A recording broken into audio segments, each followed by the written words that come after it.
Hi, everyone. Welcome to CyberWire-X, a series of specials where we highlight important security topics affecting security professionals worldwide. I'm Rick Howard, the Chief Security Officer, Chief Analyst, and Senior Fellow at the CyberWire. And today's episode is titled Defining the Intruder's Dilemma. And what we're talking about here is the failure of perimeter defense, an architecture that we invented back in the 1990s, but never really worked that well. The idea was that we would build giant electronic fences around all of our digital assets designed to keep the bad guys out. But we had to poke holes in the perimeter to allow employees, contractors, and partners to do legitimate business with us. Those same holes could be exploited by those same bad guys we were trying to keep out. The question then is, what should we be doing instead? What are the strategies and tactics that are more secure than perimeter defense? One idea that is relatively new but catching on is called software-defined perimeter. And another idea has been around for a decade called intrusion kill chain prevention. In this episode, my colleague Dave Bittner and I invited two guests to the CyberWire hash table to discuss the issues. Jerry Archer, the Sallie Mae Chief Security Officer, and Mike Ernst, ExtraHop's VP of Sales Engineering. A programming note, each CyberWire-X special features two segments. In the first part of the show, we'll hear from industry experts on the topic at hand. And in the second part, we will hear from our show's sponsor for their point of view.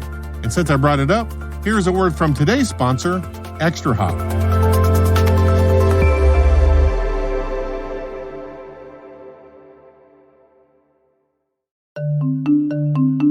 When it comes to enterprise compromise, we all know it's not a matter of if, but when. Yet, 75% of security budgets go to preventing intrusion, and we're losing the battle. It's time for a new approach. It's time to defend the win. Visit ExtraHop at the upcoming RSA conference to learn how AI-based network intelligence from ExtraHop stops the advanced threats that are already inside your cloud, hybrid, and distributed environments. Intrusion is inevitable, but breaches don't have to be. Stop by booth S 1377 or visit extrahop.com/cyberwire. That's extrahop.com/cyberwire to learn more. And we thank ExtraHop for sponsoring our show.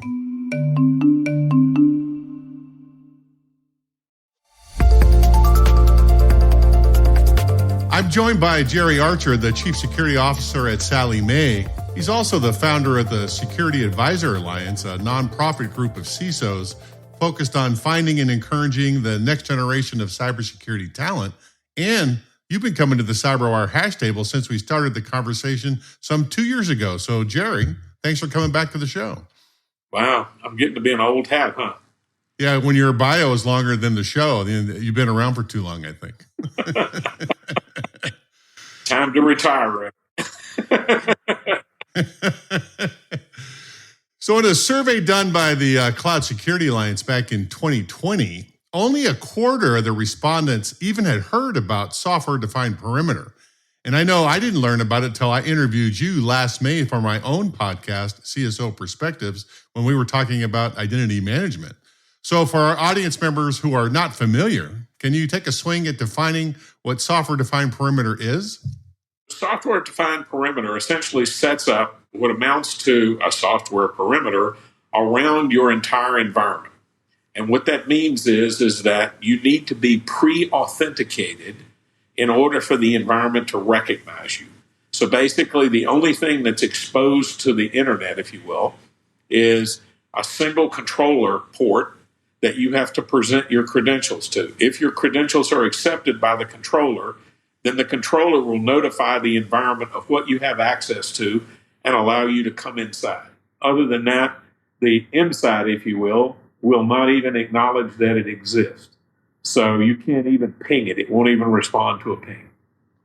So I don't even like the name software-defined perimeter because with this model, we've completely abolished perimeter defense as we knew it back in the old days. It's completely gone. Instead of rocking up to the workload that you're trying to get access to and entering your user ID and password like we've been doing for 20, 30 years, this goes to another place, a different place, not even associated with the workload. You log in there within the, what you called it, the security controller, verifies your identity and verifies the authorization of where you can get to. And if it likes all that, then it establishes the secure connection to the workload. And like you said, that hides everything else. The bad guys don't see anything. And I really like that architecture. It's hard to attack what you can't see. It's very true. It's very true. On a side note, I was talking to my old buddy, Steve Winterfeld. He's the Akamai advisory CISO, about how the phrase software-defined perimeter is a bit misleading. Here's Steve. So it's interesting you ask around a software-defined perimeter, because we go back to the concept of a perimeter. And we don't have a perimeter around our data because our data isn't inside a castle or any of those things we like to think about. It is in so many different places and so many third parties and different kinds of infrastructure. I really am not sure we should be using a location-based word. I want to become more location agnostic, move to something more like a identity-aware proxy, where it doesn't matter where the person is. We're not talking about branches. We're not talking about remote office work. We're simply talking about access.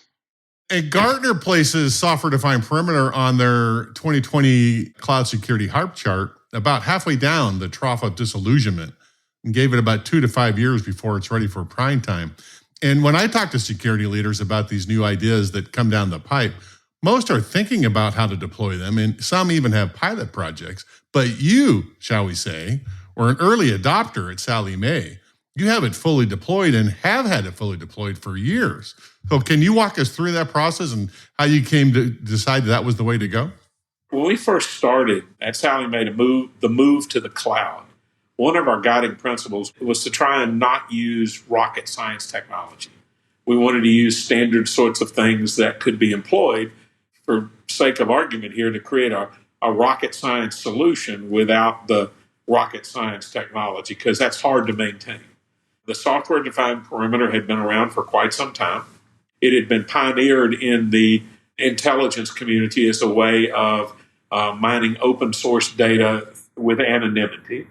And it had been then taken out of the community by a group called Vitter, and Vitter pioneered it in the commercial space. So when we purchased it, it was Vitter as a company.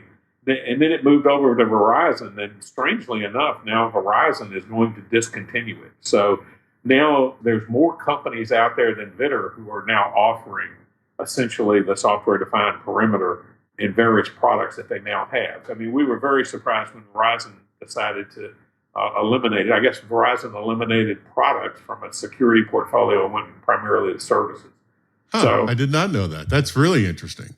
Well, you're right that it came out of the government channels earlier. I mean, the DoD worked on a project called the Jericho Forum, kind of outlined some of these best ideas, but they never implemented it, and they just kind of let it die off. And then when Google got hit by the Chinese government back in 2010 in Operation Aurora, they redesigned their internal network from the ground up using first principles of zero trust and software-defined perimeter for their own internal stuff. And then later on, they eventually released a commercial product called BeyondCore. When did you first install your software-defined perimeter for Sallie Mae? Now it's almost 5 years ago, and we did it in the initial security stack. So that was part of the architectural design of our initial security stack, was to have the software-defined perimeter next. So that's the first step to get inside the front door, is to be pre-authenticated. So one of the things that we recognized as part of that was that identity and access management became paramount. And the amount of identity and access management you have to do is significantly greater, because now you have to go out and define every user that wants into your environment. I totally agree with this architecture. To me, it's so far superior than the way we used to do it. Tell me if I got this wrong, though. It's basically a SaaS application that does all your identity and access management for you, and then arranges the connections to the workloads that your employees and devices need to get access to, right? It's basically a SaaS app. Well, we still use Active Directory. So once you get inside, you still have to go through Active Directory, and Active Directory decides which the resources that you can get access to. So you still have to have that capability, right? You have to be identified with an AD in order to get access to resources. So what's the big lesson learned when you guys deployed it? What did you run into that you weren't expecting that you had to figure out? Yeah, I don't think we had much of a problem at all. Now, I can tout Vitter because they no longer exist as a company, so I'm not pushing a vendor that anybody can go out and engage with. So, but we had Vitter that helped us out significantly in deployment, and because they had a lot of experience doing it, we really didn't have any trouble at all. I mean, we were very clean and neat, very, very fast to get it up and going. And once it's up and running, now it's just a matter of identity and access management. So let me change gears a bit. One of the cybersecurity myths that started to emerge in the mid-2000s was that attackers only needed to be right once, where defenders need to be right 100% of the time. And we know now that cyber adversaries have to string a series of actions across the intrusion kill chain in order to be successful.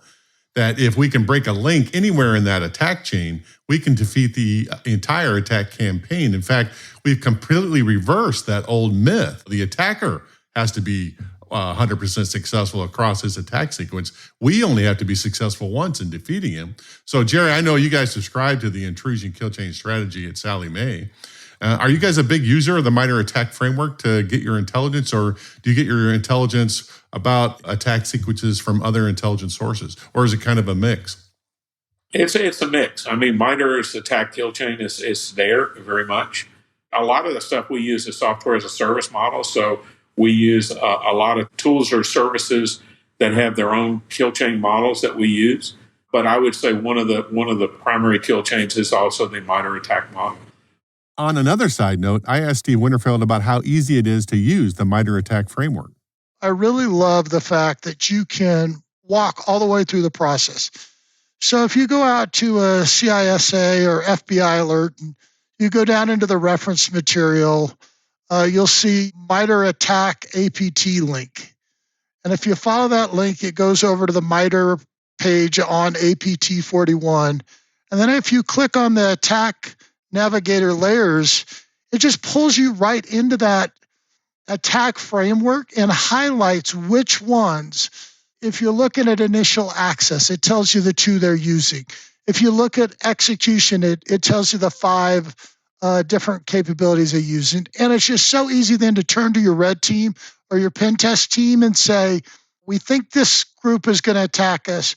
We want you to follow this kind of run book to do an attack against us to validate whether or not we're secure against it. I think it's just a great resource. But we've now very much focused on mean time to remediate or repair versus mean time between failure. We've basically acquiesced to the notion that there's no such thing as perfect intrusion prevention. You can't stop people from getting in, and honestly, phishing now represents, I think I read a statistic, about 97% of all the attacks are now phishing. I hate to say this out loud, but I can't fix stupid. Somebody's going to click on one, right? What we've now done is we've really focused on EDR and trying to stop malware right at its inception. Put me firmly in the stupid box because, we have one of those services at the CyberWire where they send fake spam messages to see if you're smart enough to avoid them. And I've only been at the CyberWire for a couple of years, but I've been caught at least 3 times. And I know better. If we can't help me not get caught, I'm sure we can't help the grandmas out there. So I agree that you're going to be penetrated at some point. What we're trying to do with the intrusion kill chain defense strategy, though, is prevent the adversaries from being successful. Do you task your intelligence team specifically to go after known adversary group sequences? Like, do you say, hey, go see if we see anybody from Panda Bear running around your networks? Is that how you guys do it? Yeah, we do. We do a lot of purple teaming, and we use automated tools to do that. The purple teaming is a big way to put in the attack scenarios and look for the indicators of compromise to make sure that we can detect the bad guys as they're coming in the door and trying to execute. And so we do that on a continuous basis. So that's the way we look at the problem. And then we array our defenses based upon the current situation in the world. The other side of the coin is you want to reduce mean time to repair so that the impact is less and less and less. So you want to get mean time to repair to 0. Take it into the cyber world, it's exactly the same thing, right? All of our defenses, perimeter defenses, firewalls, and everything like that are designed to put MTBF longer and longer and longer. You stop people from getting in the front door. But inevitably, when somebody gets in the front door, Now what you want to do is you want to stop them as quickly as possible, stop lateral movement, stop any ability to move forward. So EDR, XDR are sort of your paramounts in terms of intercepting that before anything can happen. So when you're looking at an adversary group like Sandworm or Panda Bear or any of the 150 to 200 adversary groups that are out there, and they have a number of things they have to do in their attack sequence, let's say it's 100. So that means your team has to know there's a threshold. Like if you see one or two of these things pop up in your network out of the 100, it might or might not be Panda Bear. But if you see 50 or 60 of them associated with Panda Bear, you got Panda Bear in your network, and then your teams can go and remediate that, right? Oh, no, we're much earlier in the kill chain. We're right at the inception when they first go out for command and control. Our goal is the moment that malware executes in the environment and goes out and looks for a payload or looks for any kind of command and control, we want to stop it right there. So we're very much focused on an endpoint kind of detection capability. Obviously, the higher up the stack we go, the more things we're looking for in the environment, on the networks, and all that sort of thing. But I mean, I would tell you that we're really focused on the idea of endpoint detection right away. In order to follow the intrusion kill chain strategy, you need much more than firewalls and intrusion detection in your security stack. You need endpoint detection and response, maybe even network detection and response, or combining them into extended detection and response tools like XDR. That's how you're able to track these adversaries, right? Exactly. We start early. We have multiple agents sitting on every single endpoint these days, and they're looking for all kinds of abnormal behaviors and indicators of compromise. We take 2.5 billion events a day and shove it into a data lake.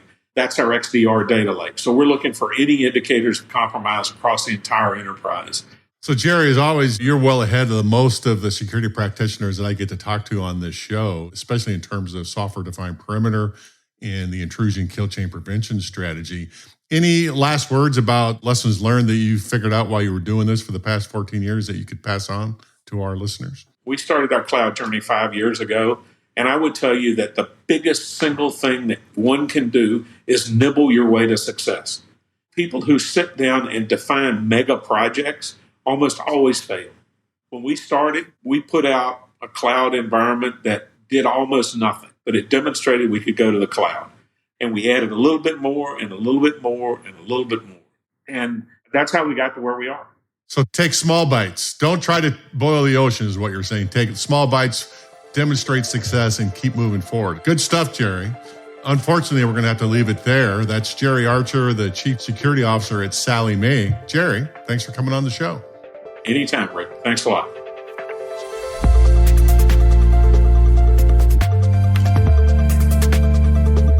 Next up is Dave's conversation with Mike Ernst, the VP of Sales Engineering at ExtraHop.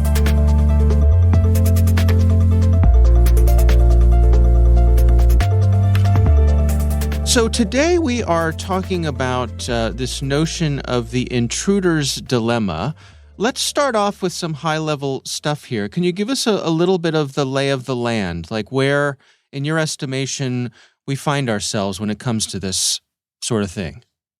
Sure. So I feel like we got to start with a bit of background, which is, the defender's dilemma is super common, all over the press, industry, analysts, and that's the adage that, the attackers only need to be right once, defenders need to be right 100% of the time, and therefore, you need to invest in perimeter security, defenses, walls, castles, moats, however you want to describe, the keep the bad guy out. And even though that's your objective, you're kind of inherently screwed because of this asymmetry. Do you think that is an accurate statement, the whole notion of that the defenders need to be right 100% of the time?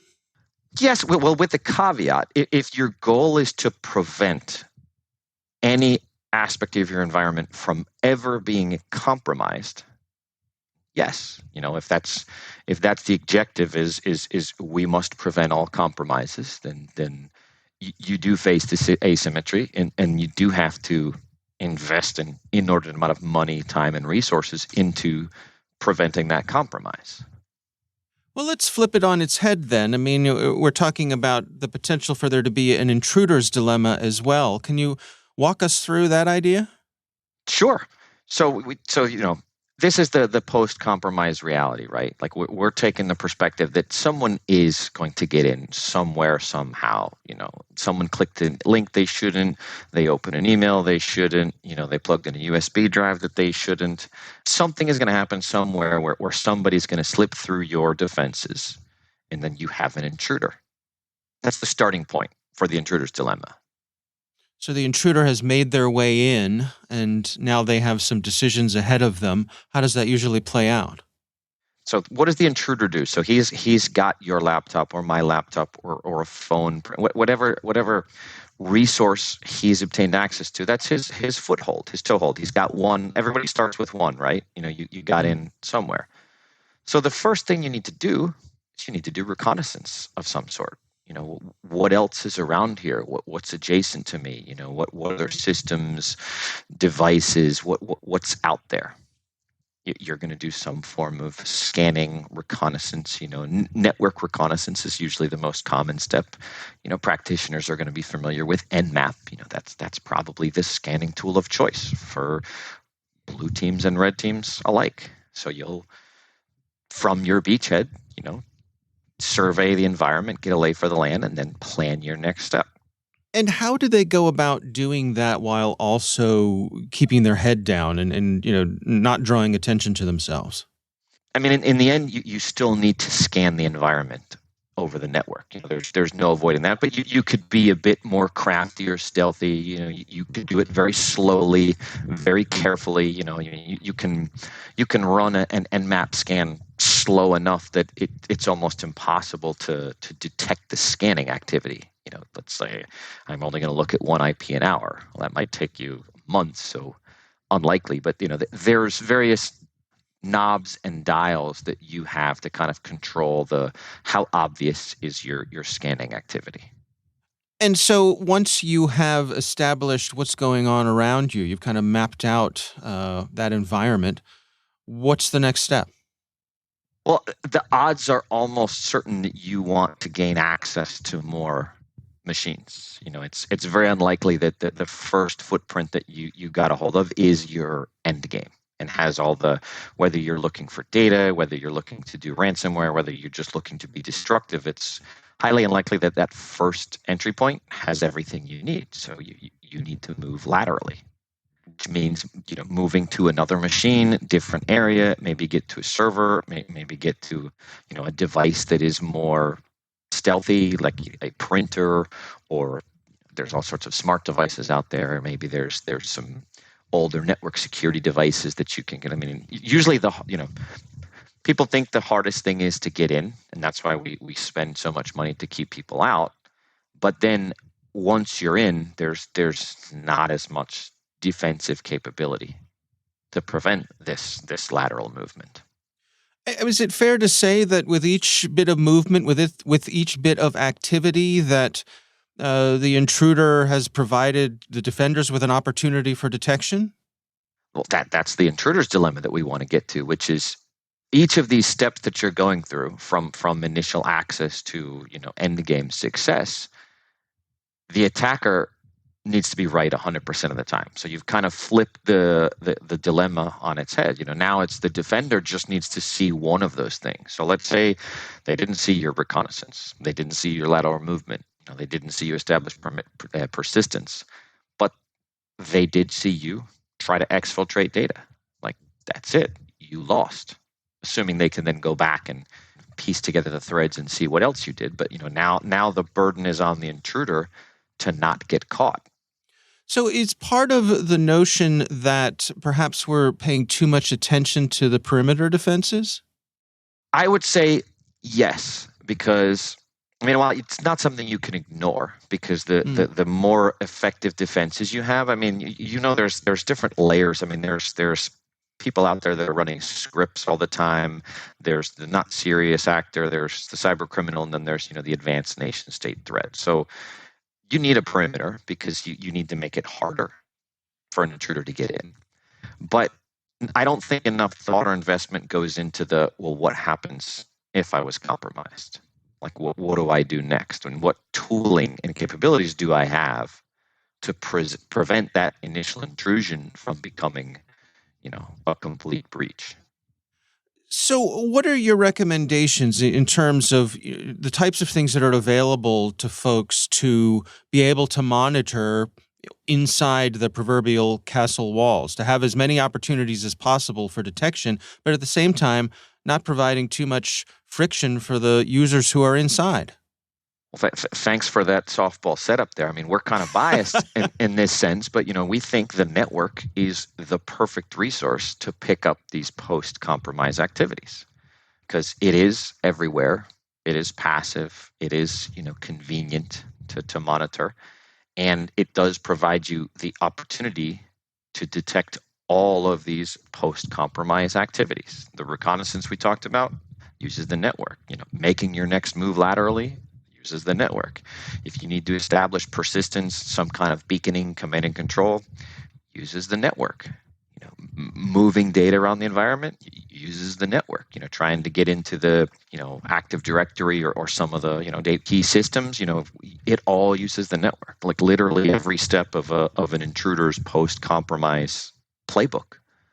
Help me understand how an organization goes about dialing this in, to not be hit with a lot of false alerts, to not be chasing their tails. What is that initial process like? So this is where, network security has gotten a lot better. And, people have been monitoring the network for security purposes since time immemorial, but the technology hasn't been there to do much beyond, there's a lot of store the PCAPs, capture packets, warehouse them, use them from a forensic perspective or investigative perspective, but that's not real-time monitoring.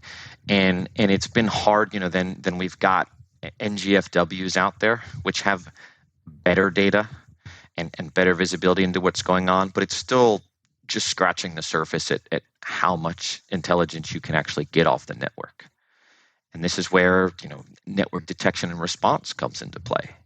Advanced technology that can extract all of the layer 7 payload, all of the transaction activity, feed it into sophisticated machine learning engines to give you better, more actionable alerts that are reasonable. You're not, and I guess I missed a step there. The IDS was one step in that evolution of network security, but that was a signature-based matching engine that quickly became an alert cannon and was not super useful for security teams. Well, help me understand, to what degree is this examining the data itself, actually going and looking at packets versus flagging activities, as you mentioned, exfiltration? Is it a blend of both, or how is all that dialed in? I feel like different vendors will give you different answers. From our perspective, the best data is in the packets themselves. That has everything. So if you can analyze all of the packets in real time at scale and extract the relevant transactions and information on those transactions, like that should be the basis of your network analysis because that has the full context. There are other kind of higher level network statistic analyses, like net flow or firewall logs. And if we use an example like that would say, Dave accessed the database. Dave pulled this much gigabytes from that database. That's helpful, but it would be way more helpful to see the exact select statement that you ran on that database.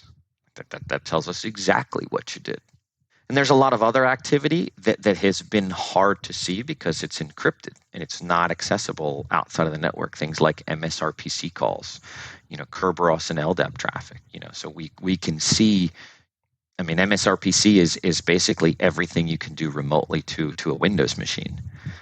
There's a lot of anodyne run-of-the-mill activities there, but there's also the ability to create a new service or to schedule a task. And we can pick that up off the wire, but you have to be decrypting MSRPC traffic, and then you have to understand the protocol sufficiently to know, this was a task creation activity that could be potentially malicious versus a lot of other MSRPC calls that are always going to be of no risk or concern.